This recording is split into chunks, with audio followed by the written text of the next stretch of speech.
Hi. இந்தியால இருக்கிற top இண்டஸ்ட்ரீஸ்ல வந்து ரொம்ப முக்கியமான ஒரு 3 இண்டஸ்ட்ரீஸ் அதில நம்பி வந்து இன்வெஸ்ட்மென்ட் பண்ணலாம். ஸோ அப்படிப்பட்ட எது இண்டஸ்ட்ரீஸ் பார்த்தீங்கன்னா, ஆட்டோமொபைல் இண்டஸ்ட்ரீஸ், அப்புறம் வந்து ரினியூவபிள் எனர்ஜி இண்டஸ்ட்ரீஸ், அப்புறம் வந்து ஹெல்த் கேர் இண்டஸ்ட்ரீஸ்.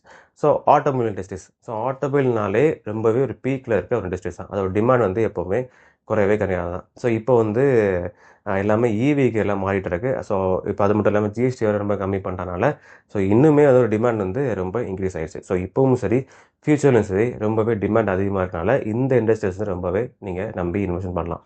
ஸோ அப்புறம் வந்து ரினியூவபிள் எனர்ஜி.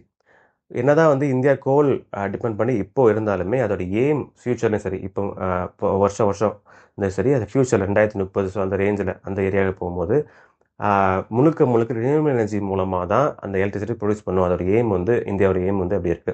ஸோ அது மட்டும் இல்லாம 2030 படி 30 டார்கெட்டா வச்சு 500 ஜிகாவாட் எலக்ட்ரிசிட்டி வந்து ப்ரொடியூஸ் பண்ணும். அதுவும் முக்கியமா நான் ஃபாசில்ஸ் மூலமா தான் ப்ரொடியூஸ் பண்ணும். இதுதான் இந்தியாவோட எய்ம்.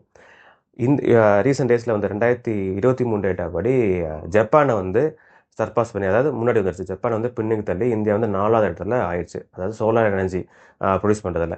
ஸோ இதை வச்சு பார்க்கும்போது வந்து ரினியூவபிள் எனர்ஜி செக்டாரும் வந்து ரொம்பவே ஒரு பூம் ஆக போகுது, ஆயிட்டு இருக்கு. ஸோ ஃபியூச்சரும் சரி ரொம்பவே பூம் ஆகும். ஸோ இது ஒரு முக்கியமான இண்டஸ்ட்ரி இன்வெஸ்ட்மெண்ட் பண்ணுறதுக்கு. அப்புறம் வந்து ஹெல்த் கேர் இண்டஸ்ட்ரீஸ். ஸோ கொரோனாக்கு முன்னாடி இருந்த காலகட்டம் வேற, இப்போ இருக்க காலகட்டம் வேற.